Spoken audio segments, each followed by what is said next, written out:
Welcome back here on Live Impact News on WCNC Plus. I'm Nick Sturdivant. As promised, we are going to talk to Sam Parker OBX News. He's with us because Sam, I'm just going to bring you right in. I usually do a full-fledged intro, but man, you guys are expected to get slammed right this weekend. How are you guys preparing? What are you hearing there on the ground, man? You know, I say, how much are we preparing? It's dust off the hurricane prep kit. I mean, that's really what you do, which is run to the ABC store, run to the Harris Teeter, and maybe make sure there's some fuel around for the generator. Is kind of the stuff we do out here on a regular basis. It seems like we just don't do it for winter storms; we do it for every other storm.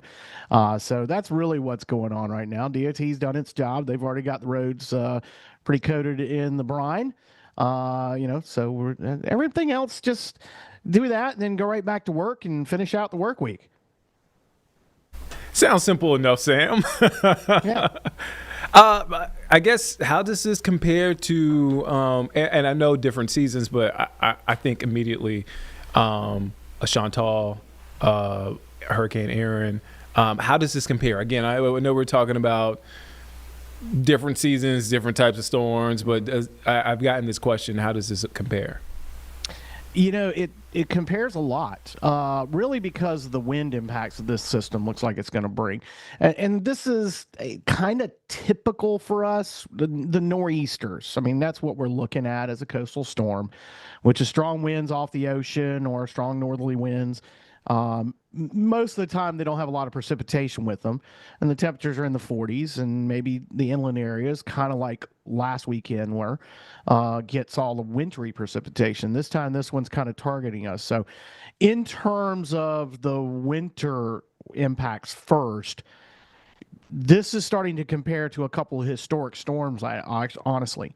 1989, the 2 days before Christmas, when it dumped the all-time record for snow in Hatteras, which on Cape Hatteras was 13.3 inches. We also go back to the March 1st, 1980 snowstorm. It dumped 25 inches right along the Virginia border in Currituck and Camden counties. That's known as the circus storm here. Ringling Brothers was at the Norfolk Scope that week, and there was the audience that went on March 1st got stuck and had to spend the night in the arena there in downtown Norfolk. So everybody calls that the circus storm out here. That's the comparisons we're getting for the winter impacts, the wintry weather impacts. But looking at it from a coastal side, this could be just another normal nor'easter for us. Winds of in excess of 40 to 50 miles an hour, especially on Hatteras and Ocracoke Islands. But winds offshore in that 50 to 60 range. And yeah, I've seen some forecast giving us some gusts to 75 out over the open ocean.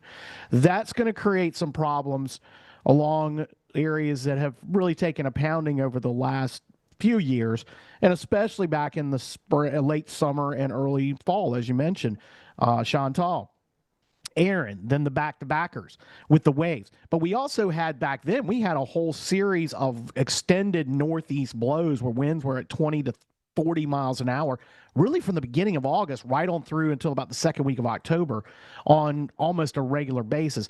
That's when we had the situation that cropped up in Buxton with the rapid erosion, the 15 houses that fell in that short span of time in September and October, one in Rodanthe.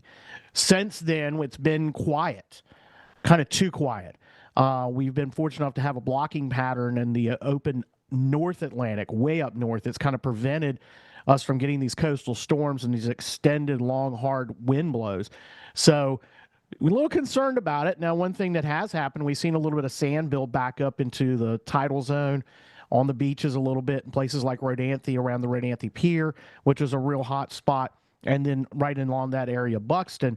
But I know I got some photos this morning from my colleague Joy Christ at the Island Free Press from Buxton. There's at least two houses that it's going to be they're probably not going to be standing Monday. It looks that way.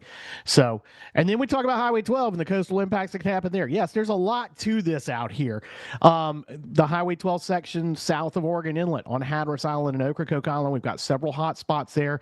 DOT, as I mentioned, Monday has got a sandbank built up where they store sand right by the Bass Knight Bridge. They've got that ready. They've done a great job of rebuilding the berms that protect the roadway and the road bed from repeated pounding. But we got 4 high tide cycles we're looking at over the weekend. We've got a higher than normal lunar tide, which means water levels are already going to be elevated a little bit. We're fortunately not in a spring tide, also known as a king tide, which happens the next time it happens is in mid-April. So fortunately, we've missed that, but we're still at a higher than normal tide. All these factors playing into what could potentially happen here. Hopefully, we'll see more northwest wind. That doesn't sound good if you're on the sound side because water's going to come up. But I mean, 1 to 2 feet of water, you put the boots on. That's what you do. I mean, that's normal when it blows hard down on lower Hatteras Island and you get to Ocracoke. You get down east towards Harker's Island.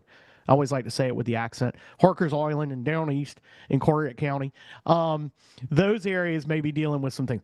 Still a little question marks about exactly what happens there. We know we're going to get snow. We definitely know it's going to be a snow. Could this be a record event? May very well be. If everything plays out like it is today on Thursday afternoon, what we may see Sunday afternoon and evening could be. Still a lot of it's got to happen between now and then. Yeah, I mean, the ingredients are sure there, though, Sam. I got to get folks there in Eastern North Carolina. Again, I just want to, folks who are not familiar, new to North Carolina, Eastern North Carolina, a huge area. So the last snowstorm I covered in the Eastern North Carolina area, I think this was 2022, Rocky Mount, Wilson County, saw several inches of snow there. And I give Eastern North Carolina a lot of credit. Folks stay put because we didn't see I think we were the only people on the road because we had to cover it. So I got to give folks their credit. They stay put, Sal. Yeah, the people do take these seriously. Will we have folks out there in the 4-wheeler and dragging kids on the bodyboards out there? Yeah, that's gonna happen. I mean, we got these wide open fields for hundreds of acres, and people are gonna go out and have fun in it. But when it comes to going places, trying to get out of the house, Monday, Tuesday, it might start getting a little, cabin fever.